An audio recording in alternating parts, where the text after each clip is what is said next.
तुम लोगों ने चोरी की वजह से मेरे साथ ही किया है। मैं तुझे श्राप देता हूँ कि तुम्हारे गांव में चोरी चलती रहेगी और ये चोरी कभी नहीं रुकेगा। ऐसी चोरी होगी कि किसी को कभी चोर नहीं दिखेगा। जैसा तुमने मुझे अपमानित करके 4 दिनों से बांध कर रखा है, मैं भूख प्यास से तड़प रहा हूँ, इसी तरह तुम भी तड़पोगे और यही मेरा श्राप है। किसी तरह रात हुई। साधु बिना पानी और खाने के तड़प रहे थे और तड़प तड़प कर अपना प्राण वहीं त्याग देते हैं।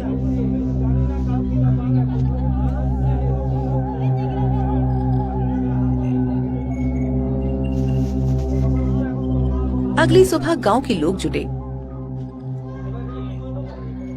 ये क्या मुखिया जी, ये साधु तो मर गया, कहीं हमने कुछ गलत तो नहीं कर दिया है? अरे इसमें हमारी कोई गलती नहीं है, ये बूढ़ा था इसलिए गया। जाने दो इसे, जंगल में फेंक आओ, नहीं तो ये बदबू करने लगेगा। मैं अभी साधु को जंगल में फेंक आता हूँ। मदन और कुछ गांव वाले साधु को ले जाकर जंगल में फेंक देते हैं।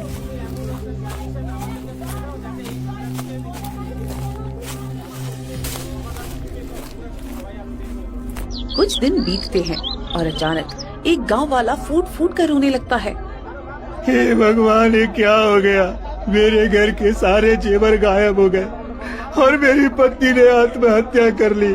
ये तुम क्या कह रहे हो? भला हमारे गांव में तो चोरी रुक गई थी, फिर चोरी कहाँ से हो गई? पता नहीं, हम सब खाना खा ही रहे थे कि अचानक मेरी पत्नी उठी अलमीरे से कपड़ा निकालने और देखा कि सारा जेवर गायब है। वो इतना महंगा जेवर था कि उसे देखकर मेरी पत्नी को हार्ट अटैक आ गया और वो इस दुनिया से चली गई। अरे मैं तो लुट गया, बर्बाद हो गया, मैं कहीं का नहीं रहा। और सबसे बड़ी बात कि कोई चोर भी नजर नहीं आया। ये कैसे हो सकता है? भला ये चोरी, वो भी आंखों के सामने, बिना किसी के होने से? ये तो सच में बड़ी घटना है। हमें अब पूरी रात पहरेदारी करनी पड़ेगी, तभी हम इस चोरी को रोक सकते हैं। फिर उस रात पूरे गांव वाले जाकर पहरेदारी करते हैं।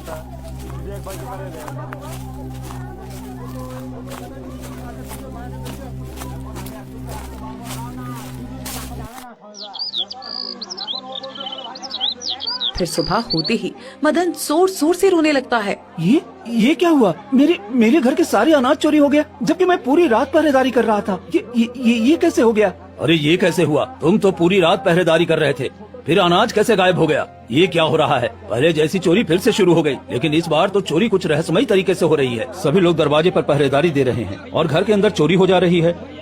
अरे मुखिया जी, मैं तो लुट गया, बर्बाद हो गया। मेरे सारे कपड़े चोरी हो गए, घर में एक भी कपड़ा नहीं बचा। ये क्या हो रहा है? अब तो अनाज के साथ साथ कपड़े भी चोरी होने लगे हैं। ये क्या, तुम्हारे घर से भी कपड़े चोरी हो गए? ये कैसे हो सकता है? ये चोरी रुकने के बजाय और क्यों बढ़ रही है? तभी मुखिया की पत्नी हेमलता भागते हुए आती है। अरे जी, आप यहाँ हैं? हमारे घर की सारी तिजोरी खाली है, अनाज की बोरियां एक भी नहीं है और ऊपर से सारे गहने भी गायब हैं। ये क्या हो रहा है? हम तो बर्बाद हो गए हैं जी। ये तुम क्या कह रही हो हेमलता? ये तो बहुत बुरा है। हमारे गांव में एक साथ इतनी चोरी कैसे हो सकती है? मुखिया जी, कुछ कीजिए ना। ये तो सच में परेशानी वाली बात है। एक दिन में इतनी सारी चोरी कैसे हो गई? मदन, कुछ ठीक नहीं लग रहा है मुझे। अब हम लोगों को दिन रात जाकर पहरा देना होगा। ठीक है, तो आज से पूरे गांव में कोई नहीं सोएगा, सब अपने अपने सामान की पहरेदारी करेगा। फिर पूरे गांव वाले डर के मारे दिन रात जाकर पहरेदारी करते हैं, लेकिन चोरी लगातार बढ़ती ही जाती है और दिन दहाड़े भी चोरी होने लगती है। इसी तरह कई दिन बीत जाते हैं, मगर चोरी रुकने का नाम ही नहीं ले रही थी। हे भगवान, अब मैं क्या करूं? हमारे गांव की स्थिति तो बहुत बिगड़ गई है। 1 महीने के अंदर ही खाने के लिए एक भी अनाज नहीं बचा पूरे गांव में और सभी बच्चे भूखे प्यासे हैं। मैं क्या करूं? मैं गांव का मुखिया होकर भी किसी के लिए कुछ नहीं कर पा रहा हूं। मुखिया जी, मुझे तो लगता है कहीं वो साधु महाराज का दिया हुआ श्राप ही तो नहीं लग रहा है। अब हम क्या करें? कुछ समझ में नहीं आ रहा। सभी परेशान रहते हैं और कुछ दिन बीतते हैं और गाँव की चोरी लगातार बढ़ती जाती है। एक दिन मदन और मुखिया चौपाल पर बैठकर पहरेदारी कर रहे थे, तभी एक गाय भागती हुई गांव में आती है। अरे, ये गाय हमने तो पहले कभी नहीं देखा। ये हमारे गांव में क्या कर रही है? जरूर कोई बात है जो ये हमें बताना चाहती है। भला एक गाय कैसे बोल सकती है? मुखिया जी, मैं बोल सकती हूँ। मैं कोई साधारण गाय नहीं हूँ। मैं अपने गुरु को ढूंढ रही हूँ। कई दिनों से उन्हें ढूंढ रही हूँ, पर वो मुझे कहीं मिल ही नहीं रहे। तुम्हारा गुरु? गाय का भी भला कोई गुरु होता है? कौन है तुम्हारा गुरु, बताओ तो। मेरे गुरु एक साधु महाराज थे जो बहुत दिनों के बाद तपस्या से लौटे थे। उन्होंने कहा था कि वो खाने का इंतजाम करने जाएंगे, पर अभी